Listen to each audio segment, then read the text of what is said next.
Finland को रूस से बचाने अब इजराइल आया है। रूस से खतरे को देखते हुए फिनलैंड ने इजराइल से एक बहुत एडवांस एयर डिफेंस सिस्टम की खरीद की है। अब पुतिन ने भी गुस्से में बहुत बड़ा फैसला ले लिया है। रूस पहले ही धमकी दे चुका है कि फिनलैंड के लोगों को जिंदगी भर परमाणु बम की दहशत में रहना पड़ेगा।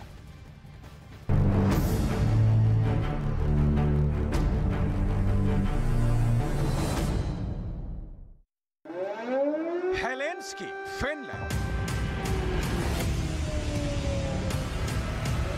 टाम्परे, फिनलैंड।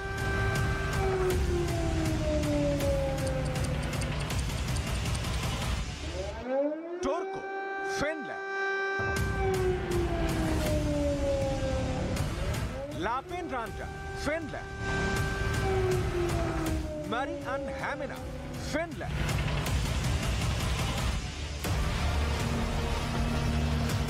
फिनलैंड के इन शहरों में रूस के हमले का खौफ समाया हुआ है।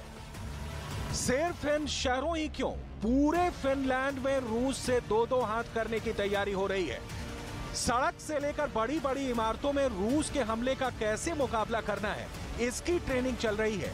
फिनलैंड की सेना से लेकर सिविल डिफेंस के जवान रूस के मुकाबले का बहुत ही खौफनाक प्लान तैयार किया है।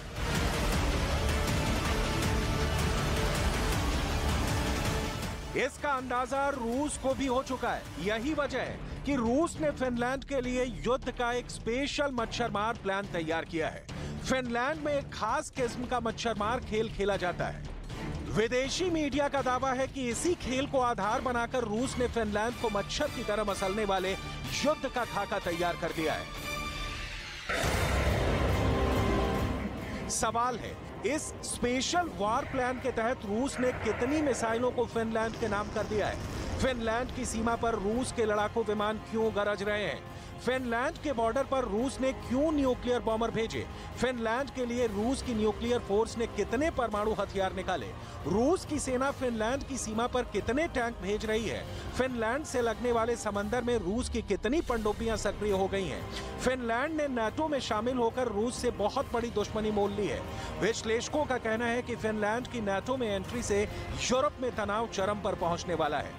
ऐसे में बड़ा सवाल यह है कि नाटो के इस वार पर पुतिन कैसे पलटवार करेंगे। फिनलैंड की रूस से लगने वाली 1340 किलोमीटर लंबी सीमा पर टेंशन बहुत हाई है। दोनों तरफ से बॉर्डर की तरफ हथियारों का मूवमेंट बढ़ गया है। फिनलैंड से लगने वाली अपनी पश्चिमी सीमा पर रूस ने 12 मिलिट्री यूनिट की तैनाती बढ़ा दी है। वहीं फिनलैंड के उत्तर में समंदर में रूस की पनडुब्बियों और युद्धपोतों की हलचल बढ़ गई है। ऐसे में फिनलैंड पर पुतिन का पलटवार क्या जमीन के रास्ते होगा? क्या रूस के टैंक फिनलैंड में भी यूक्रेन के बखमूत वाली बर्बादी करने वाले हैं, या आसमान के रास्ते फिनलैंड पर मिसाइलों की बरसात होने वाली है? क्या रूस के लड़ाकू विमान फिनलैंड के सैन्य ठिकानों को नस्तानाबूद करने वाले हैं, या फिर समंदर के रास्ते रूस के युद्धपोत फिनलैंड में बारूद का बवंडर लाने वाले हैं? रूस के इस खतरे से खुद को बचाने के लिए फिनलैंड ने इजराइल से एक बहुत एडवांस एयर डिफेंस सिस्टम खरीदने का फैसला किया है। इस एयर डिफेंस सिस्टम का नाम है डेविड स्लिंग। डेविड स्लिंग एक ऐसा एयर डिफेंस सिस्टम है जिसकी तैनाती के बाद आसमान से लेकर जमीन तक फिनलैंड का चप्पा चप्पा सुरक्षित हो जाएगा। David sling air defence system की खरीद के लिए फिनलैंड ने इजराइल संग $345 मिलियन का करार किया है।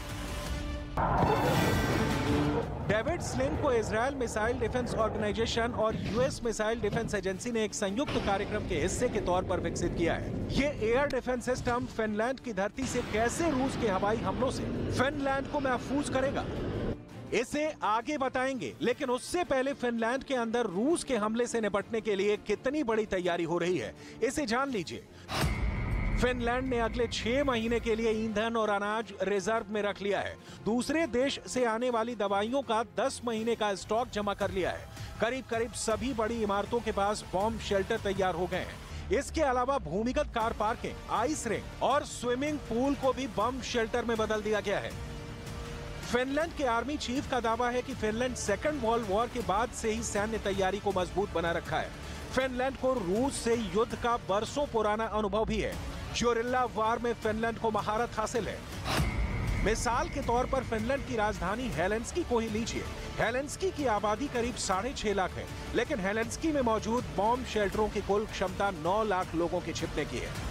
इसी बीच फिनलैंड के रक्षा प्रमुख टिमो पेक्का केविनेन ने बहुत बड़ा बयान दिया है। जनरल टिमो केविनेन का कहना है कि फिनलैंड रूस के हमले से निपटने के लिए तैयार है और ऐसा होने पर कड़ा प्रतिरोध करेंगे। फिनलैंड द्वितीय विश्व युद्ध के बाद से उच्च स्तर की सैन्य तैयारियों को बनाए रखा है। हमने अपने समाज को तैयार किया है और दूसरे विश्व युद्ध के बाद से इस स्थिति के लिए प्रशिक्षण दे रहे हैं।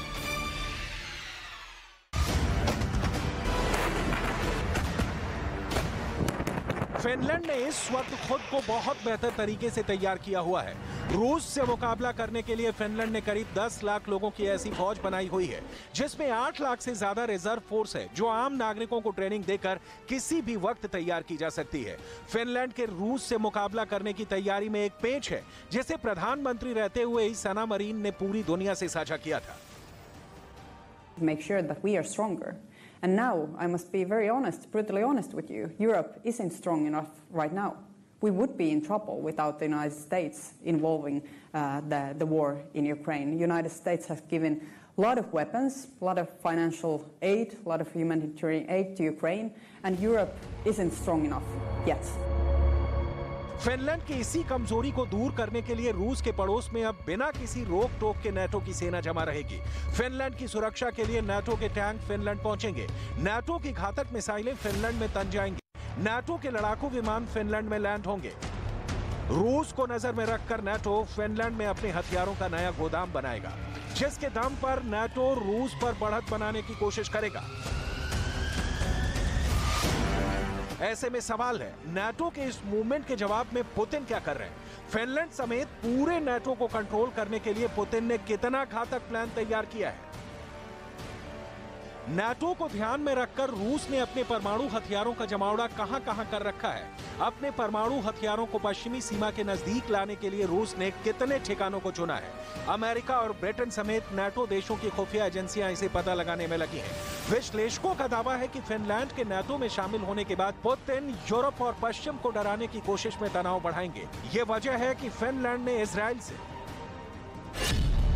डेविड स्लिंग एयर डिफेंस खरीद रहा है। इस एयर डिफेंस के एक्टिव होते ही फिनलैंड की रूस की बैलिस्टिक मिसाइलों से होगी सुरक्षा। David sling air defence system को हवाई खतरों को रोकने के लिए डिजाइन किया गया है। वो हमला चाहे बैलिस्टिक मिसाइल से हो, लड़ाकू विमान से हो, ड्रोन से हो या फिर क्रूज मिसाइल से ही क्यों ना हो, David sling air defence system सभी तरह के हवाई हमलों को आसमान में ही बेअसर कर देता है। नॉर्वे की इंटेलिजेंस सर्विस रिपोर्ट कहती है कि रूस ने 30 साल में अपने पहले बेड़े को परमाणु हथियारों के साथ समंदर में उतार दिया है। रूस ने अपने उत्तरी बेड़े में युद्धपोतों को टैक्टिकल न्यूक्लियर हथियारों से लैस किया है। टैक्टिकल न्यूक्लियर हथियारों से लैस युद्धपोत और पनडुब्बियों को रूस ने आर्कटिक सागर और बाल्टिक सागर में एक साथ उतार दिया है। साफ है, इन युद्धपोतों से रूस फिनलैंड पर डायरेक्ट हमला कर सकता है। रूसी सेना की ये तैयारी नाटो के फिनलैंड वाले फॉर्मूले का काट माना जा रहा है, क्योंकि रूस के पड़ोसी देश फिनलैंड के नाटो का हिस्सा बनने के बाद पुतिन का पारा चढ़ गया है। सवाल है, क्या पुतिन का गुस्सा परमाणु ज्वाला में बदलने वाला है? रक्षा विशेषज्ञों का मानना है कि फिनलैंड के नाटो में शामिल होने के बाद नाटो एस्टोनिया और फिनलैंड के बीच नाकेबंदी करके रूस को उसकी उत्तरी सीमा में घेर सकता है। एस्टोनिया बाल्टिक देश है और पहले ही नाटो का हिस्सा है। ऐसे में अगर नाटो ने नाकेबंदी की तो बाल्टिक सागर में रूस का समंदर के रास्ते व्यापार ठप पड़ सकता है। वहां से उसकी मूवमेंट बंद हो सकती है। इसलिए रूस भी नाटो से निपटने के लिए अपना एकदम डिटेल्ड रोड मैप बनाने में लगा है। नाटो को रूस अपना दुश्मन मानता है। दरअसल नाटो का गठन ही सोवियत संघ को खंड खंड करने के लिए हुआ था। नॉर्थ अटलांटिक ट्रीटी ऑर्गेनाइजेशन यानी नाटो दूसरे विश्व युद्ध के बाद 1949 में बना था। लेकिन सबसे बड़ी परेशानी उन देशों से है जो पहले सोवियत संघ का हिस्सा थे और अब नाटो से मिल गए। रूस की सेना बेलारूस से लेकर अपनी पश्चिमी सीमा पर खतरनाक मिसाइलों की तैनाती को 3 गुना तक बढ़ा दिया है। रॉयल यूनाइटेड सर्विसेज इंस्टीट्यूट यानी RUSI की एक डरावनी रिपोर्ट भी आई है। इस रिपोर्ट में वार्निंग क्लियर है कि अगर चीन और अमेरिका में जंग छिड़ी तो पुतिन यूरोप के नेटो देशों को हथियार डालने पर बेबस कर देंगे, क्योंकि यूरोप के इन देशों की एयरफोर्स के पास रूस से मुकाबले के लिए ना तो तजुर्बा है, ना हथियारों का जखीरा है और ना ही लंबे वक्त तक युद्ध लड़ने के लिए जरूरी इंफ्रास्ट्रक्चर। यही वजह है कि अब नाटो के हथियार फिनलैंड के चप्पे चप्पे पर तैनात होंगे, जिसकी शुरुआत David sling air defence system खरीद के साथ शुरू ही हो गई है।